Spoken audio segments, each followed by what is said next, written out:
Hello, everybody, and welcome to another edition of the Knicks Film School Pregame Show. My name is Andrew Claudio, a.k.a. GMAC, and it is time to preview Game 6 of the Eastern Conference second-round series between the New York Knicks and the Indiana Pacers.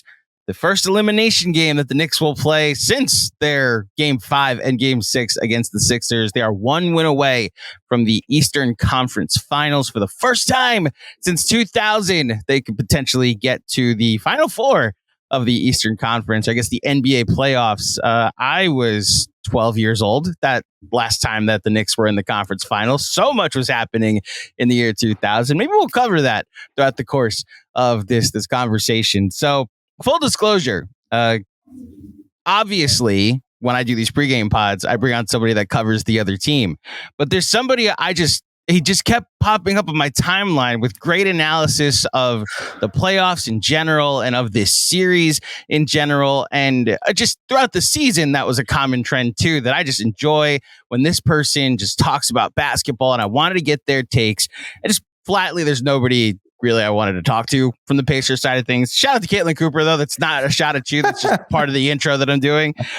So joining me to talk about this series, friend of the pod and noted new Knicks fan, Yes. who also seems to cover the Raptors, apparently, just in his spare time when he's not being a diehard Knicks fan now. Right. Mr. Es Baraheni. Es, welcome back to the Knicks Film School pregame show to not preview a Knicks matchup against the Raptors. How are you? Yes, man, I'm good because I don't have to talk about the Raptors right now. Excited to talk about like the Knicks and everything. So one quick note: well, the only Raptors, like actual Raptors thing I want to ask you is your reaction on Sunday, because that's the thing I kept coming back to with like what the Raptors' plan was. Right. You initially told me they want the pick to convert.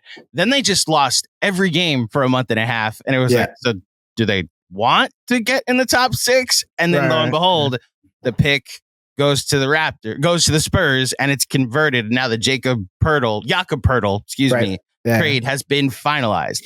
Yes. So only Raptors thought I have is I guess your reaction on Sunday. Just to quickly mention this thing, I was pretty indifferent either way if they kept it or they didn't. Now they have their like full pick control moving forward in the future. They can trade them, they can draft them, they can tank next year if they want to.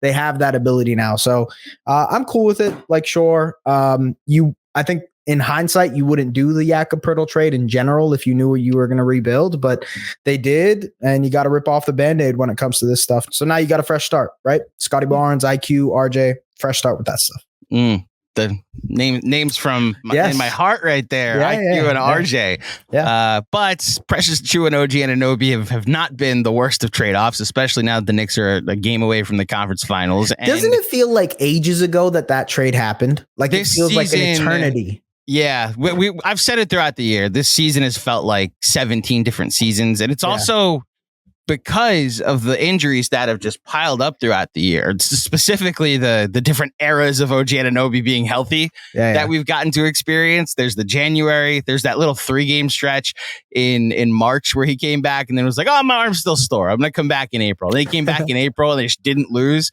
And then he, pulled his hammy, and now here we are again in the midst of another series. Can we address this? Because go ahead, let's start here. Yeah, because I got so much shit on Twitter because I made a little bit of a snarky joke. I'm like, man, obviously game 3 and game 4, OG missed. And I was like, look, OG's going to walk into free agency with the film, the defensive film of this. And then Knicks fans were like, oh, maybe he should walk in with, the amount of games he played. So fair enough, touche. But I came to this show. You asked me the question about OG's injuries. I was wide open. I'm like, look, he has some weird injuries history. It's nothing consistent. It's not like it's one knee issue or one specific injury, but he has these random injuries. A loose bone fragments in his elbow is a random injury, right? Yeah. Eventually it'll start getting into eye and jaw and things like that. That's the way it works with OG.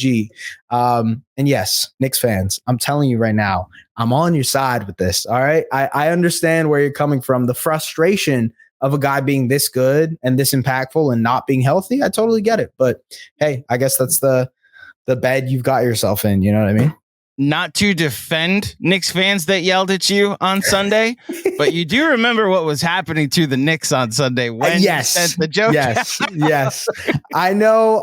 It was bad timing because you guys we were going through it, man. There was a civil war going on Knicks Twitter that Precious at the 4 was the reason for all of this, and that Tibbs, who has deserved all the praise and deserves an extension, was now stupid for what he was doing with this lineup. Look, I landed on I think he should probably not have gone to Precious at the 4. But the analogy that I used in one of my group chats was it's like complaining about the milk being expired in the supermarket. Oh, this milk is expired. You should get rid of it when the building's on fire. It's well, that's more important over there. The building's on fire. So why are we? I understand why this is a problem, but there are so many other things going on. And lo and behold, I don't want to completely transition away from OG yet, but the Knicks make the switch in the starting 5. And look, we had Jeff Van Gundy on the show a couple of years ago, and we talked about his first game as Knicks head coach. He started Patrick Ewing and Herb Williams, and initially Macri posed it to him oh, that's interesting, and Jeff Van Gundy's no, that was a stupid decision what I did. So coaches make mistakes, and I wonder if you gave Tibbs truth serum if he, being afraid, understandably, of the small lineup against the Pacers' length and Josh Hart on Siakam, if he wouldn't have just been no, I needed to create more space for a hobbled Jalen Brunson. But to the Anunoby of it all, since I have the foremost Raptors expert on with me for a second, the thing that, and when I saw your tweet, I wasn't I agreed with you. I think it's what the negotiating tactics are going to be this offseason. Yeah.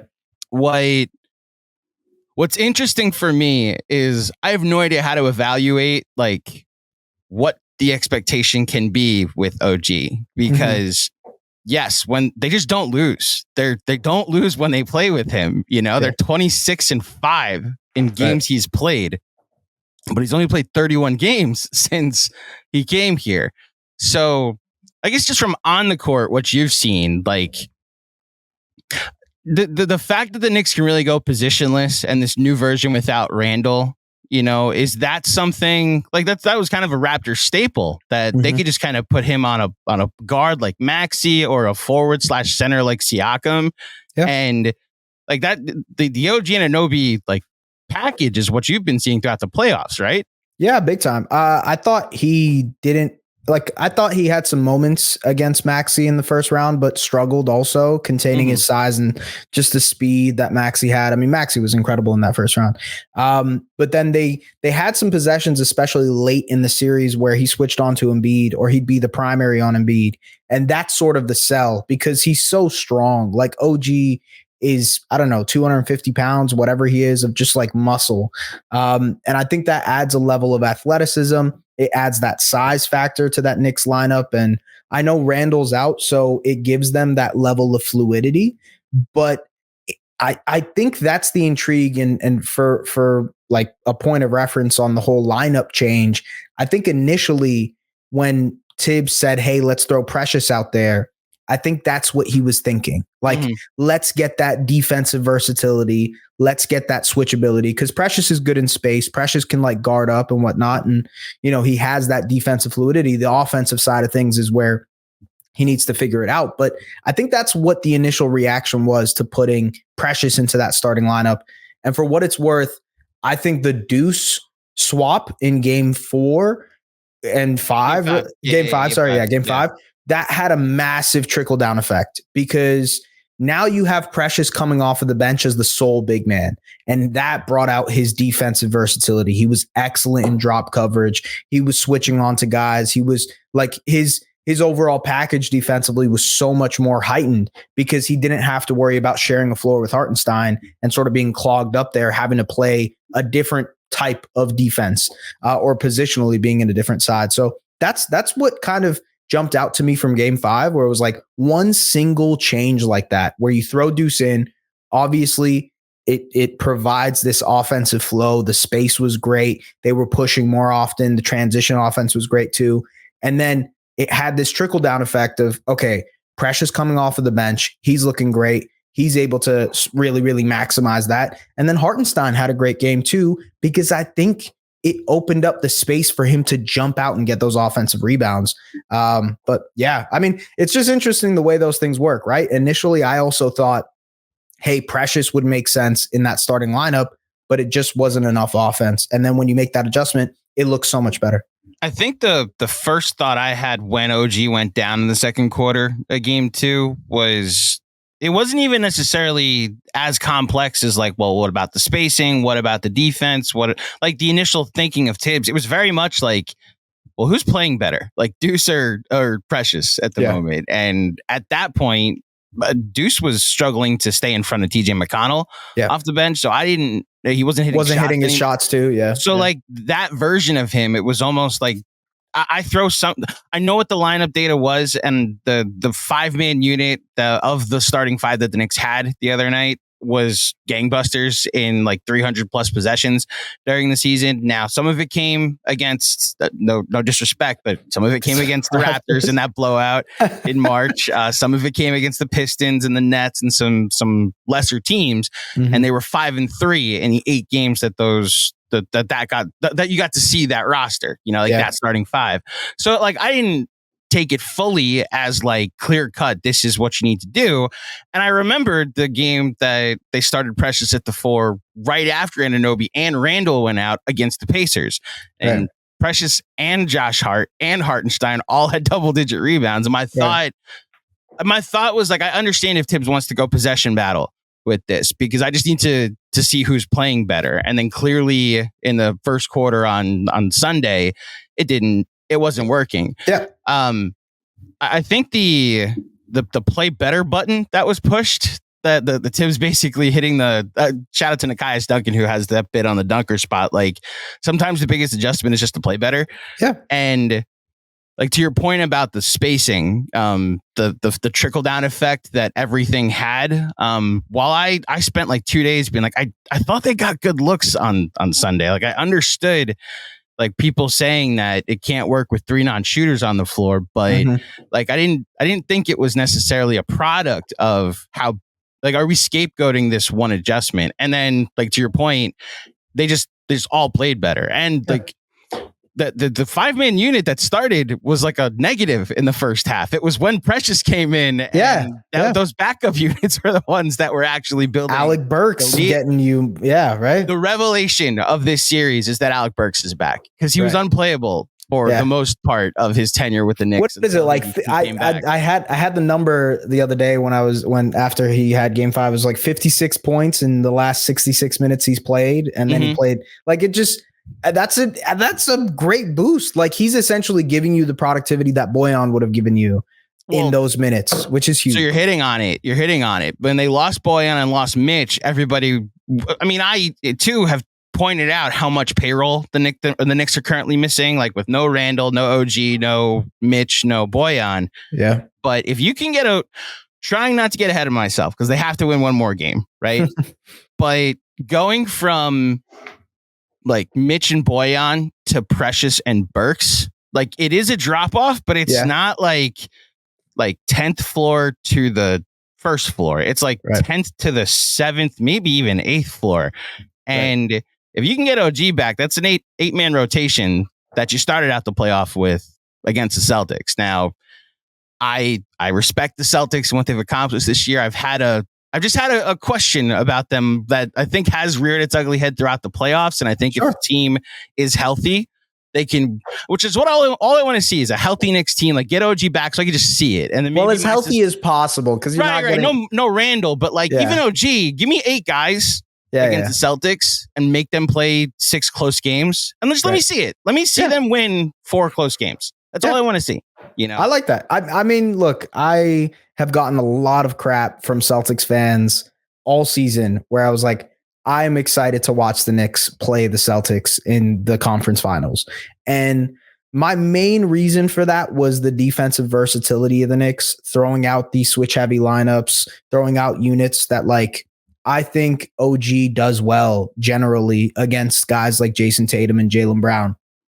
Celtics fans will be quick to remind you of matchup data, but I'm not really a big fan of matchup data, and that stuff gets thrown out the window when you're talking about playoffs and guys switching out and whatnot. Just it's almost irrelevant to me.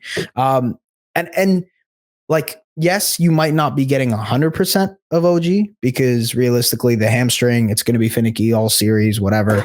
But even if you're getting like 80, 85%, I think that's going to be a really fun series. Again, not getting ahead of myself. We still got one game, I'll have you back on and talk about it if it happens, maybe. Sure. The fact that, first of all, thank you so much for saying, I mean, I just hinted at it, that the lineup I was talking about, the Deuce McBride in the starting five was plus 33 in whatever possessions it was. And I'm like, that's great.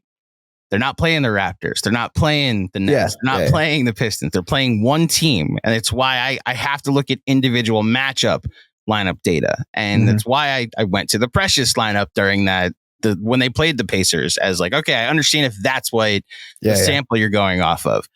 And it's why, like, there's only one version of the Knicks with OG against the Celtics this year, and the Knicks won by 30. And I'm not even counting that as like that was the last, or like one of the last. So the Celtics were in I don't care mode. Like they basically took a month and a half off at the end of the season. Which they played their whole team though. They did, but you know what I'm saying. Listen, you don't have to give me confidence. No, I know. Whether it's earned or unearned, believe me, I would talk myself into it.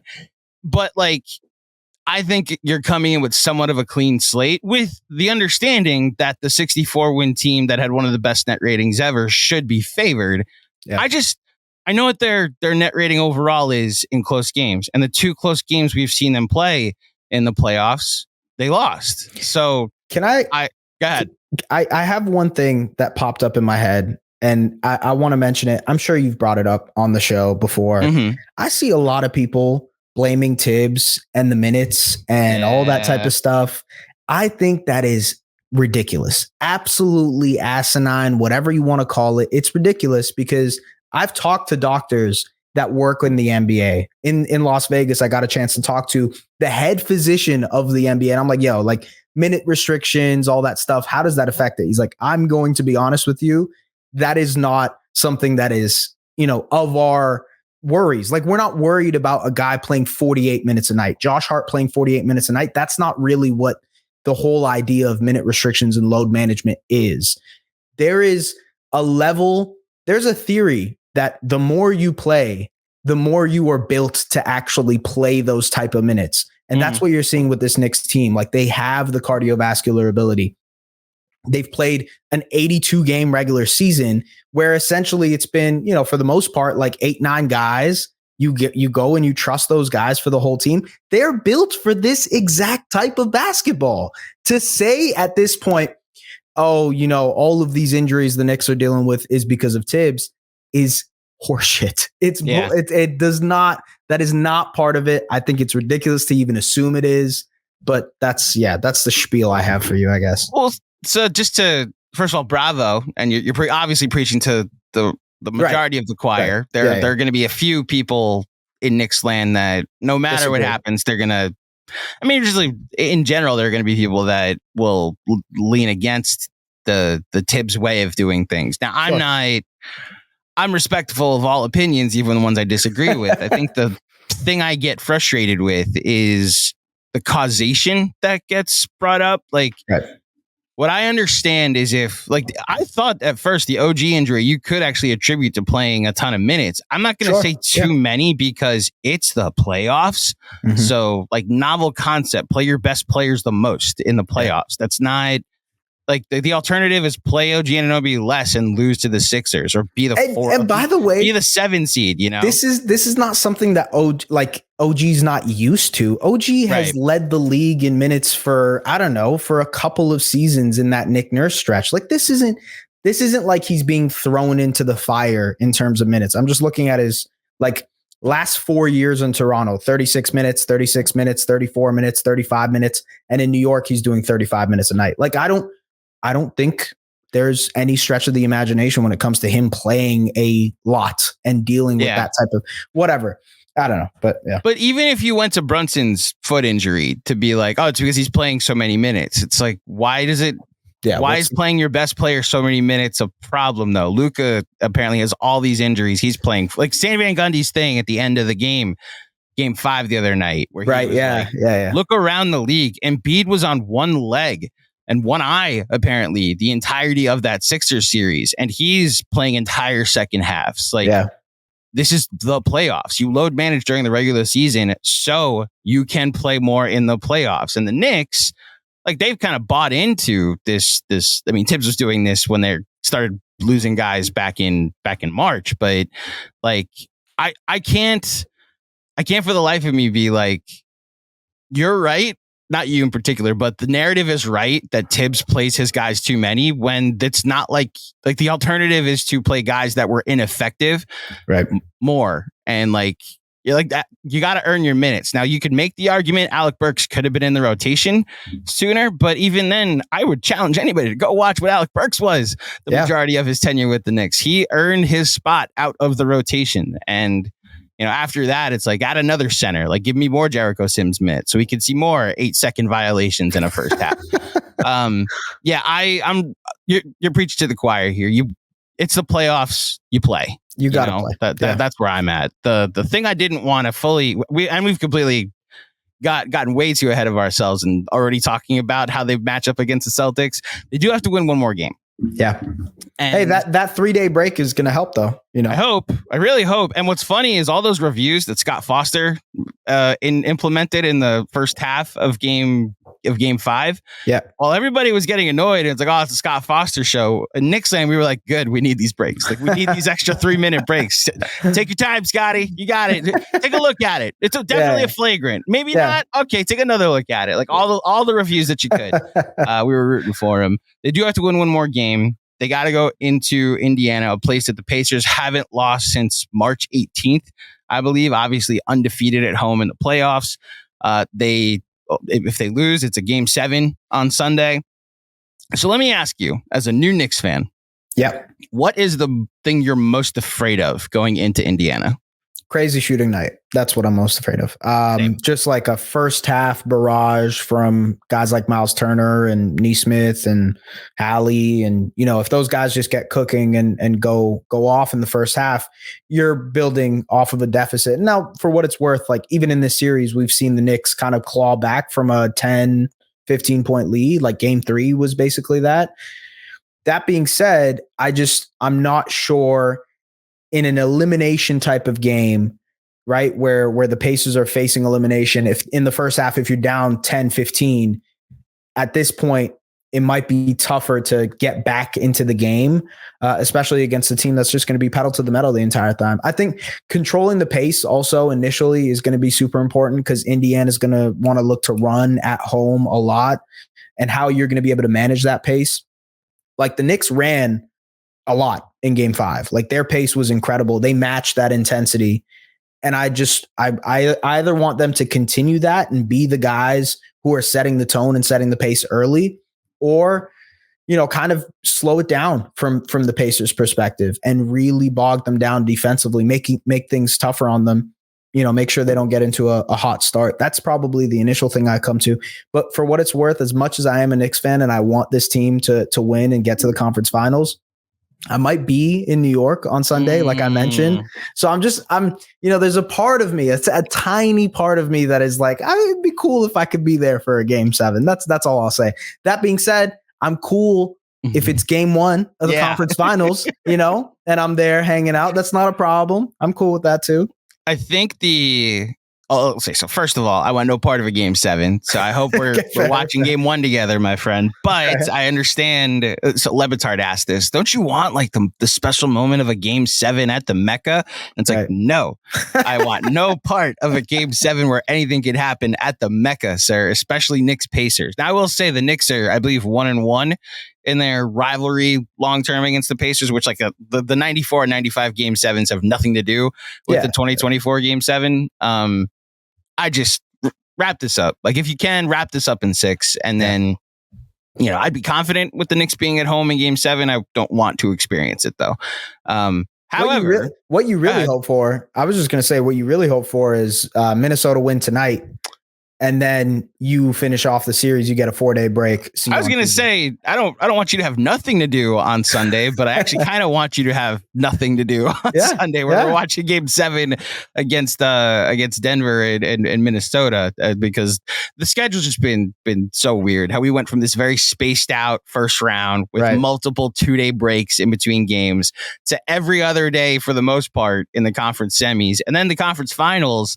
If the series starts on Tuesday, it's every other day until the finals, when you then get 17 days to play 7 games. Yeah. I kind of understand why they do it, because it's every other night of programming. As a fan, if your team's not in it, you enjoy it. Right. As a content creator and as someone that has watching their own team, it's a grueling schedule. I think I'm with you on the hot shooting night. The Knicks did seem to figure something out in Game 5 with putting Deuce on Halliburton and getting Hallie in all the actions on the offensive side and the guard to guard screens. And there's been some good pods done lately. John had Fred Katz on yesterday. Fred Katz had Caitlin Cooper on today, where it's like, if the adjustment the Pacers make is putting Hallie on Josh Hart instead of Hallie on Deuce, then it goes from a pick and pop to now a screen and roll. I just the Knicks making a point to go attack Halliburton, I think, is the most effective thing they could do. I guess my question to you is, like, not to like just blatantly ask you what you think will happen on Friday night, but like, as a new Knicks fan, how confident are you going into this game? Pretty confident. Okay. I agree with you that they found something, especially with that starting group and Deuce in there. Maybe more offensively than defensively. Obviously, to your point about putting Deuce on Hallie, it adds a dynamic. But I also think the 4 out, 1 in spacing that they kind of have with Deuce out there and he's hitting his shots, having Jalen, his ability to kind of create in that space is really, really important. And so I think they'll get off to a better offensive start than they did in Game 4. And that's pretty much where I have my confidence. It's like the new starting group makes more sense to me. I think the trickle down effects are real, and their bench will end up playing better. You saw Precious had a really good night in Game 5 and Alec Burks and whatnot. I think that aspect makes me confident in Knicks winning in 6. So yeah, man, I hope you're right. I really hope you're right. Hey, we'll see. Yeah. All right, we're going to take a quick minute to say hi to our friends at Foreplay. What's up, Knicks fans? The other day, I was talking to 2 girls, and they were telling me how into Foreplay they are and how they wished they had more single guys to do it with. No, not that Foreplay. We're not talking about getting teed up on the pod. I'm talking FOURPLAY, Foreplay. It's an app where single friends team up and double date other single friends. It's more fun, lower pressure, and a safer way to meet new people, which is exactly why single girls love it. They do. In fact, they love it so much that they make up the majority of teams on the app, as in a 3-to-1 ratio in your favor. Look, we all know everything is better with a friend. Just ask Josh and Jalen, even if Brunson won't admit it. And with Foreplay, you don't have to sacrifice bromance for romance, because it's a chance to enjoy a night out with a buddy while meeting 2 new people in a more social environment without any expectations. The icing on the cake, it is totally free. All right, it's game time. So head over to the App Store now and download Foreplay. That's FOURPLAY, and get ready for a little 2-on-2 pickup. There's just something to how Indiana plays at home that and look, the real reason why I have any confidence on it is it's less about the starting 5 or less about like adjustments that Tibbs has made. It's a Jalen Brunson look like Jalen Brunson. Like, we've gotten 27 minutes into this and haven't talked about a guy that's got 40-point games in this playoffs, which is the most since LeBron in 2018, which I don't have to tell you how magical that playoff run was. I just, from your out, I know we're doing you're a Knicks fan now. So, okay, as you're a Knicks fan, like, Watching Dude, your new superstar Jalen Brunson, what has this been for you? Watching him do all this throughout the playoffs. I am a Knicks fan because I am a Jalen Brunson fan. And I say that with the most respect possible. People hate the Kyle Lowry comps. People always shun me for it, but it's just two feisty Villanova guards who like go at it all the time. I see the comparisons more because I watched Kyle, for like the majority of his career in Toronto, and Jalen is obviously so much more talented as a scorer. His ability to create his own shot is on a different level than Kyle's was, but just like the finesse in their game, it tugs on a heartstring for me, right? In terms of like what I look for in an NBA star and what I like yearn for out of the guys that I root for. And that's why I root for this Knicks team. It's like, I love the way Jalen Brunson plays. I know people hate the way Jalen Brunson plays sometimes. There's a lot of people online you could see that are like, oh, this flop, whatever, he's whatever. I think it's ingenuine. I think it's ingenuity, whatever you want to call it, this genius level of thinking in terms of like lulling your defender to sleep, his ability to settle over, contested arms and limbs that are way bigger than him and hitting these tough shots, the degree of difficulty of these shots. It makes me want to get into the gym and work on my own mid-range jump shot. Like all of this is so incredible to watch, not because he's scoring 40 points every night, but it's the way that he's getting to his 40 points. And we look at the rest of the league. We look at the night SGA had a couple of nights ago. We look at the ways Embiid dominates on a lot of nights that he dominates, or we look at Brunson. Mid-range scoring is crucial to having an elite playoff performer. And to think that there was a conversation a couple months ago of like, oh, Jalen Brunson can't lead a team to a potential championship or whatnot. He's sort of the prototypical type of guard that could. I haven't seen this level of like prolific scoring since from a guard position like that since like AI. Like really, it has been since Allen Iverson where I've seen this guy just relentlessly scoring at will and doing it in a variety of ways. I like the fact that the Knicks are making things a little bit easier for him by putting him off ball a tad bit more, just getting him more open looks, the blind pig actions that I'm sure you've talked about, like that stuff really engages him off ball. But then the on ball stuff is just perfect, and it's creative, and it's what I look for in an NBA star. So I love the guy. I think he's like the part of why I love Knicks basketball. But yeah. I think the Lowry comps, not to fully push back, because they're two guys that are excellent on there without being athletic. Yeah. They're not like Hallie. It's a really good first step, and he can have some nights where he's like Steph Curry from three, as I've seen him do in this series. It's more his agility. Like Maxey, that was honestly the most impressive thing watching the first round was like you said, Anunoby, I thought did a good job on him when he was initially on Maxey, but there's nobody that can get ahead of him on a first step, which is why the Knicks finally got to game 6 and we're like, we're just going to trap you. Like, we're just going to make it so that way you don't get a first step. Anytime you get the ball, we're going to get it out of your hands. We'll live with Embiid one-on-one in the post, and, we're just going to not double you one pass away.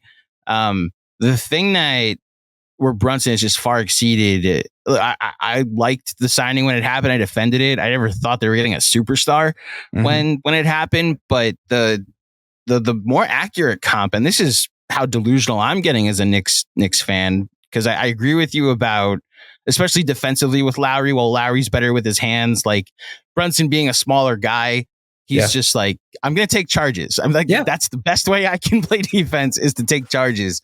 But his footwork is, I hesitate to say Hakeem, but like the majority of Brunson's paint footwork is just like, I'm going to find the open space, even from my size.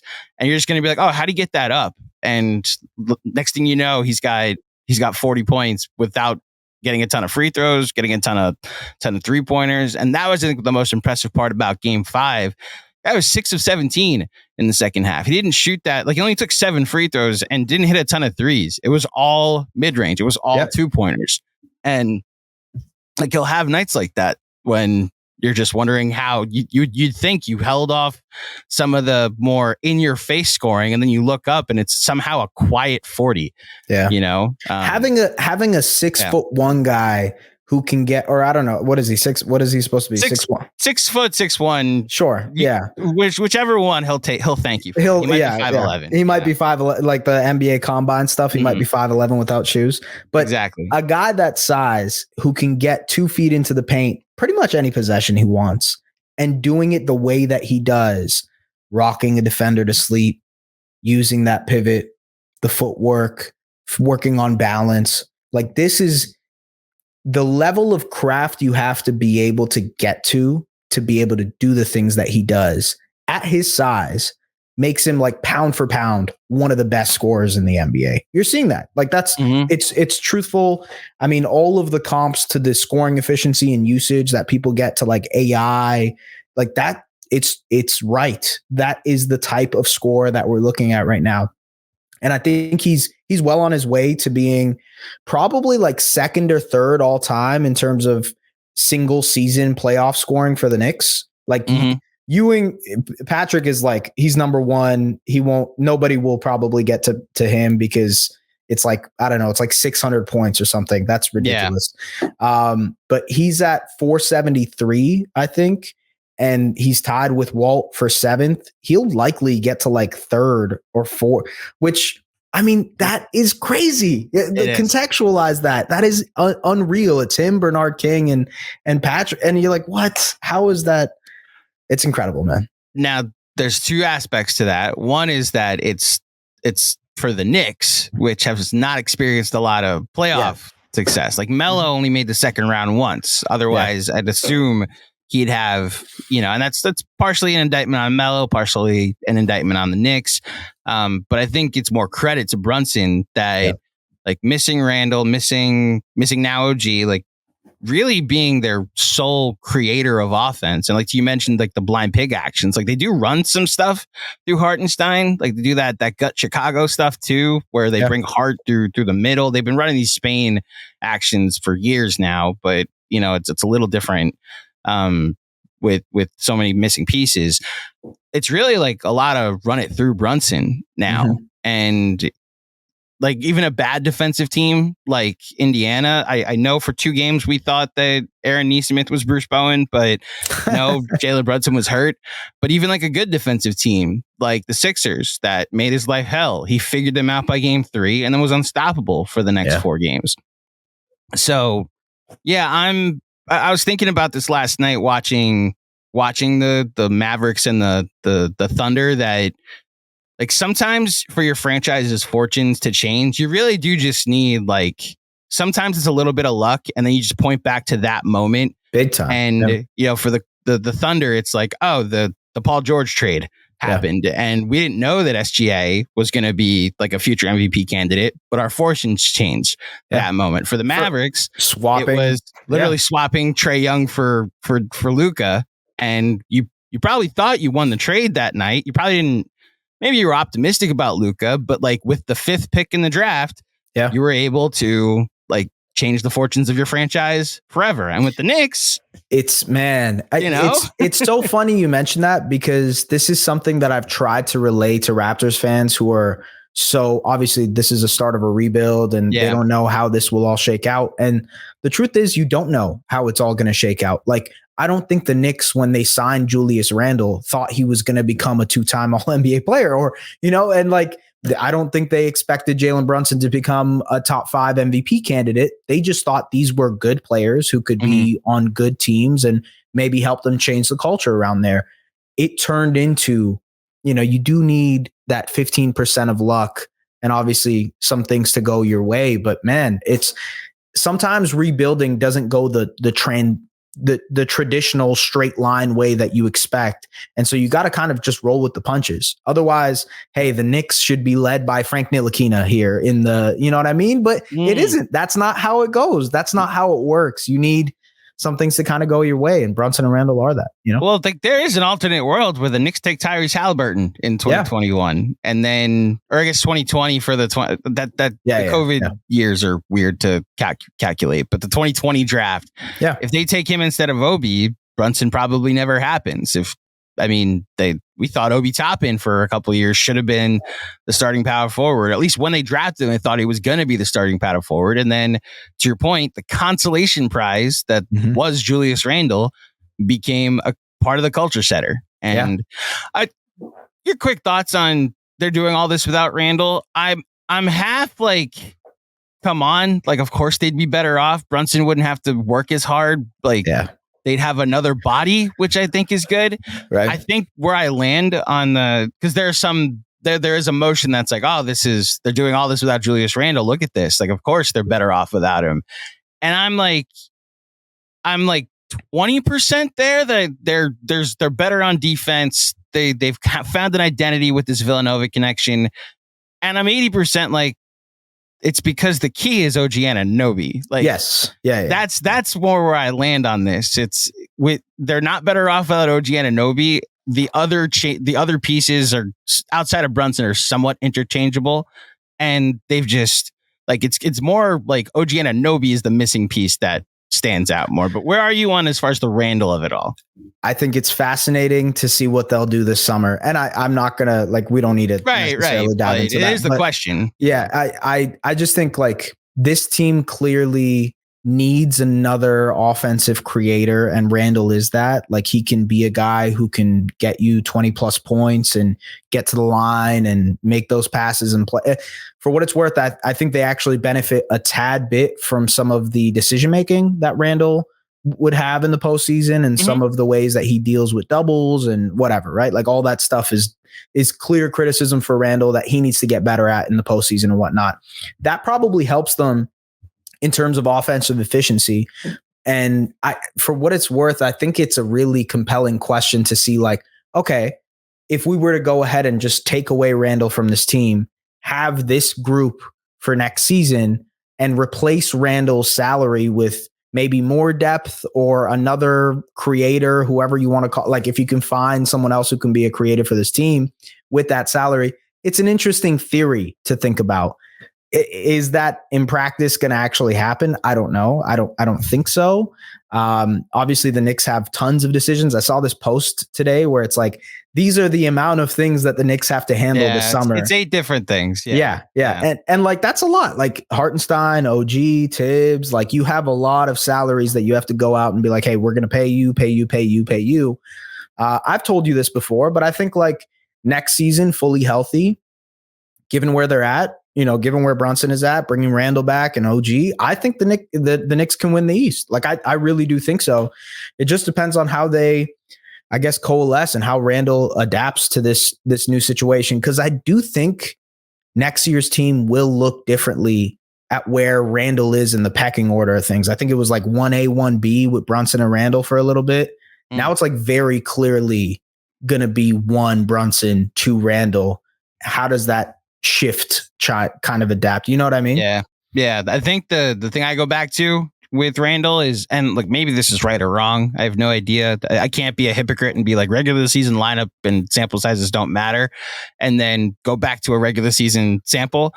But they were 12-2 those first 14 games with Anunoby after the trade, and he looked different. He was buying into passing out of double teams quicker and making quicker decisions and finding open 3-point shooters and not forcing everything. And if you didn't bring a double, it's Julius Randle downhill 1-on-1. And he was averaging 7 assists as well as 25 points a game during that stretch. And he was like, that's the theoretical version of a team that can win 60 plus games. And like you said, could win the East. So yeah, it's a question for the future. I don't want to fully dismiss the concerns that you and other Knicks fans have had that like maybe we are just better off. But like, so here's what I go back to. I will say though, like I think after this playoff run, he's become a little underrated because people look at this and say, oh well, they can just do this without him. But no, like the offensive load that it would take off of Brunson just to give you another 20. Is huge. DJ Zulo, one of our film guys, has been highlighting this since Randle went down. Like we love Brunson scoring, right? He's scoring 40 a game. Imagine if he had like 8 or 9 catch and shoot opportunities. A game, though. That's just disappeared from his game completely. And when Randle was there, they were able to run him off ball so much more and run the offense a few times. Now you can run it through Hartenstein to an extent and, just replace it with that. But like, we're afraid of Randall making some bad turnovers. Did anybody watch the first quarter and see Josh Hart the other night? Like, there will be bad turnovers by the Knicks if you're playing guys, the amount of minutes you're asking them to play, which we've already covered. But like, imagine Josh Hart as a spark plug off the bench and he's playing 35 or 30 minutes a game all of a sudden. And I don't know. It's a theoretical version of this team that I think could be the 1 seed at least. And then we'll see after a battle tested postseason what they do.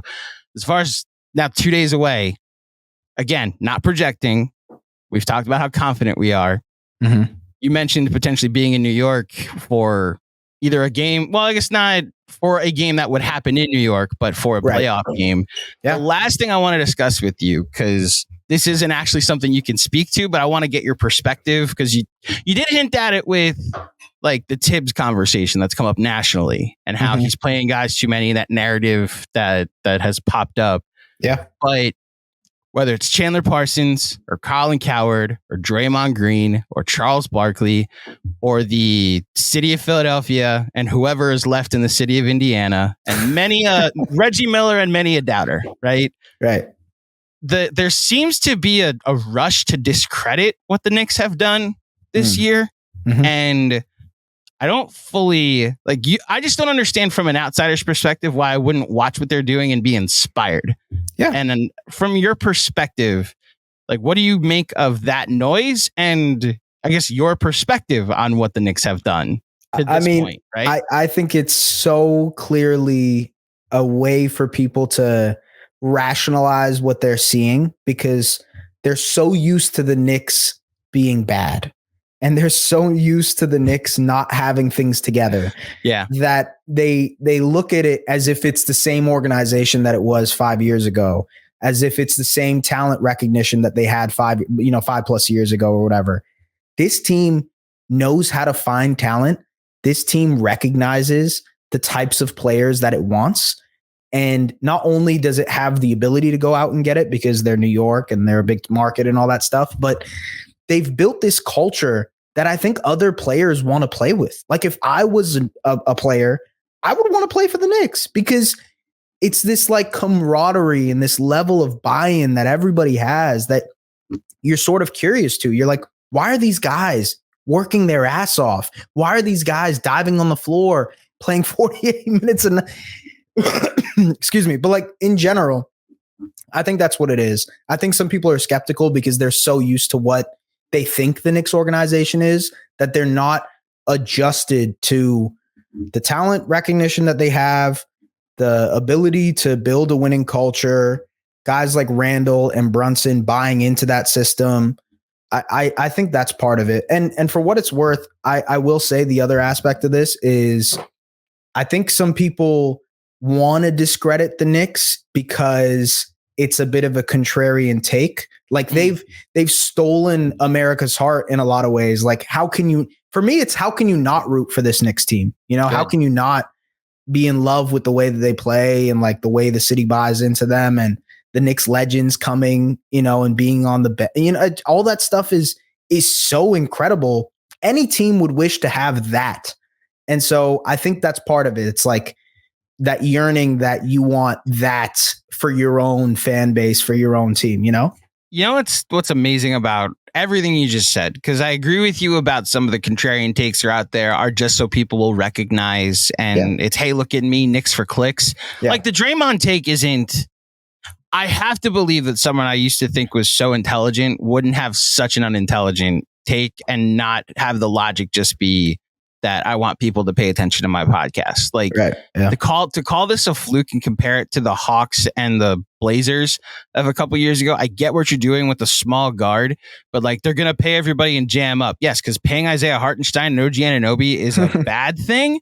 Like, what are you talking about? They're shorthanded. Those teams weren't shorthanded and overcoming. They were maxing out what they were. And the Knicks have nothing but controllable contracts. And someone that knows what they're talking about would bring that up, which Draymond Green, unfortunately, backed out of going on with Knicks Fan TV, someone who knows what they're talking about, which tells you what happens when he's a approached with high pressure situations without Steph Curry. Had to get that out there.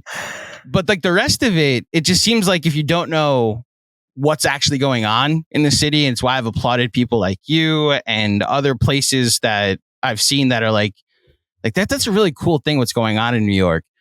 This under the basket baseline row of Knicks alumni. It's amazing. Yeah. That like family reunion that exists, and like, cause you're right. We're also not used to them winning a lot. That line of people is a line of guys that all fell short in the 90s, in the 2000s, right, in the 2010s. Basically the entire 90s Blood in the Garden Chris Herring era with Starks and Ewing and Spreewell and Houston, and LJ is sitting there. Then you've got the much maligned like Stephon Marbury era, and incredible.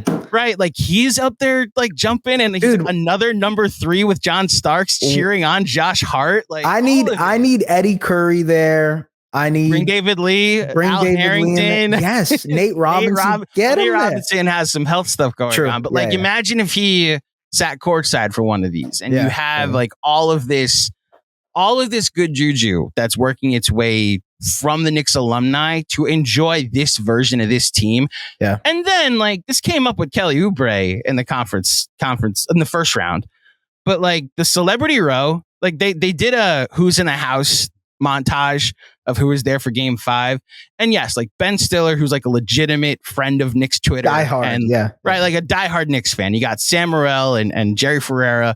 But like Common and Jennifer Hudson sitting courtside, and like Victor Cruz making a random appearance. I get he's a giant grape, but like Jason Bateman, who I guess goes to a ton of Ranger games, and you know the who's who of celebrities that is now going to Knicks games. And it really does feel like you need to be here to understand how New York this is, and to appreciate what's going on. And it's why, look, I need one more win so that way we can keep this party going, because it's been one of the I can't even say one of, it's been the most fun I've ever had rooting for a basketball team. Man, I think a lot of people here feel that. I think the one reason why I wouldn't think it's a fluke, outside of everything else, is how much I believe in Jalen Brunson, and how much I think it's he can replicate this consistently. I know some people think small guard not able to do that, but I don't know. I completely disagree. And I think like the way that he's going about it is so replicable. He can just do it all over again if he wants to. And the team probably ends up better next year than they are this year, which is a scary thought to have for the rest of the Eastern Conference. I don't think it's fugazi at all. I don't think it's fake. I think it's real. And yeah, it'll be funny if they get that one win and we get a Knicks Celtics series, because God knows those two fan bases. Yeah, New York, Boston. So this is not Knicks related. It's very NHL hockey related, but there's like another thing going on. It's 30 years since the 94 playoffs happened, which the Rangers and Knicks both made the finals that year. Right. And like the Rangers obviously won the cup. Knicks lost in 7 to the Rockets. But the Rangers won the President's Trophy in the NHL, and they're playing playoff games opposite the Knicks. The Rangers now this is going to come out after the Ranger game, and we'll see what happens in Carolina tonight. But the Rangers have had some good juju until Ranger fans watching this. I have no idea what's about to happen to me. I'm about to go watch the Ranger game before I edit this. Okay. But they were up 3-0 and then just lost back-to-back games. And in game 5 looked very pathetic. Yeah. So we'll see if the good juju of 94 and what the Knicks did in game 5 can have some type of carryover to the Rangers in game 6 or game 7. All right, jumping in real time. It's about 10:15. The Rangers game just ended. If you don't follow hockey, guess what? Rangers in 6, baby! What a come from behind win. Rangers were down 3-1 in the third period, then scored 4 unanswered goals in the final 13 minutes. Chris Kreider, you are a god. If Jalen Brunson didn't exist, you would own this city. But my goodness, What a hero. A Messier hat trick 30 years later. You will never buy another drink, another meal, another house, another anything in New York City. Cannot wait for your jersey to hang in the rafters. What a victory for the New York Rangers, who are headed back to the Eastern Conference Finals. The perfect juju and karma and whatever spiritual sense that you want to give for the Knicks headed into Game 6. The Canes, valiant effort, but thank you for eventually revealing that you're not like us. Shout out to the New York Rangers. Get Sebastian Aho up out of here. He could get some. Brady J could get some. Jordan Stahl could get some. Freddie Anderson could get some. Tony DeAngelo, you can get all of it. My goodness. I love when the Rangers defeat you. Rangers headed back to the Eastern Conference Finals. Now back to your regularly scheduled program. I need one win from both of my Madison Square Garden James Dolan teams. And then we can enjoy a conference final potentially against Boston or Florida. So, oh yeah. Yeah. I like it. See. I like it. Yeah. I'm excited. Mr. Baraheni, you are outstanding. I love reading your takes and, just talking general NBA. I didn't even ask you, like, the other 3 playoff series. Like, what's your biggest, like, I guess we've talked about the Celtics enough. Like, from the 2 West series, what's your biggest takeaway? Man, it feels like these 2 young teams in the Wolves and Thunder, like, have these adjustments that they could make to change the series and win. Like, they sort of have to give up on the way that they've built their teams and lean into what they need to do to win those series. And it's just about their willingness to do that. Like, are they going to be willing to go out of what their identity is in order to win those series? Or are they just going to nosedive deep into what their identity is and hope that it's enough? I think it's really fascinating because those are both like Ant with the Wolves and Shea with the Thunder. Like, they're surrounded by decently young teams. I know the Wolves are a little bit older, and like both teams have these identities that they have leaned on all season to be super successful. But they're being beat by smarter teams right now in the Nuggets and Mavericks. Can they adjust? We'll see. My somewhat casual take, but it's something I do believe in. I know it's somewhat of a narrative, but you do have to learn how to lose in the playoffs first before you can learn how to win. And while learning how to win is not why the Thunder might get eliminated by the Mavericks, there's a very clear, like, Jalen Williams is struggling. They've got one member of their starting 5 in OKC that they can't figure out whether he should come off the bench or not play, or like the giddy Isaiah Joe adjustment I agreed with, and it just backfired completely for Daigneault. But like it's just something I've always believed, that there's no precedent, which is why anyone that was predicting the Thunder to make a finals this year, I was like, we don't have precedent for a team in their first year experiencing playoff like expectations that they just make their way through it. Even that 2012 Thunder team, like, they took their bumps. The conference finals the year before, you know, so like you gotta kind of take your bumps, learn how to lose, to your point, and then you'll be able to make it. I think the Knicks are a pretty good example of that too. Like, losing to Miami last year. Yep. Gave you all a bit of an idea of how to win in the second round, Like, it's why like we've been ready to pour dirt on this season at certain points, and they just continue to just.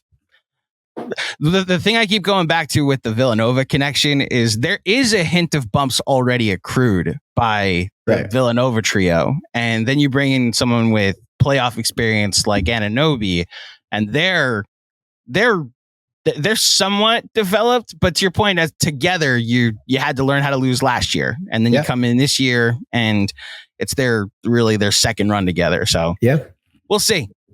Anything you'd like to plug before you get out of here, sir? Nothing really. No.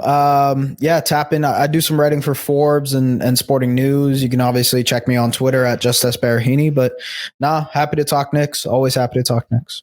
Well, we're happy to have you talk about Knicks, as well as 2 former Knicks that are near and dear to our hearts. And, the spin-off show that became the Raptors for us this season. I don't know if I'm rooting for them necessarily to like pass the Knicks or become contenders anytime soon. Be good. I would like to see what a full season of IQ is as the starting point guard, and if RJ can replicate, the success he had in Toronto over a full season. Like they're a fascinating team to look at. You're not alone, man. I think a lot of Raptors fans, because that last tail end of the season was just brutal to watch. Like we couldn't there was nothing to talk about because Jordan Nwora was getting 35 minutes a night. I'm looking forward to a fully healthy team for sure. May have also been someone there potentially throwing games to fill the pockets. So we don't have to go into that. Es, it's always great to talk to you, my man. Great to see you. Great to hear from you. And thank you to everybody for tuning in to another edition of the KFS pregame show. We do this as often as I can throughout the playoffs, usually once a round. And I let Benji and Caitlin Cooper do the last one. So this one isn't even necessarily, this is actually my first time doing a pregame pod during this round. If the Knicks win one of the next 2 games, I will make sure we have a preview ready for you for the conference finals. I am saying gigantic I, gigantic F. We will make sure not to count some S. I'm not saying when. I'm not talking about the Celtics. I already talked about them enough on this pod. I am making sure I say if. But if you would like to join us to watch Game 6 in person, join us at T-Squared Social on Friday night. Games at 8:30, so join us at 8 o'clock. It's walking distance from Grand Central, 7 East 42nd Street in Midtown. Grab a table, get your food. We'll watch the game together, hopefully a clinching game to earn the first trip to the conference finals. And if you dug this episode, please leave a 5-star rating and a review and subscribe to the channel. Remember to like the video. I'll be back, like I said, if they advance to the conference finals. But until next time, thank you for listening. Thank you for watching. Enjoy the game, and I'll speak with you soon. Peace.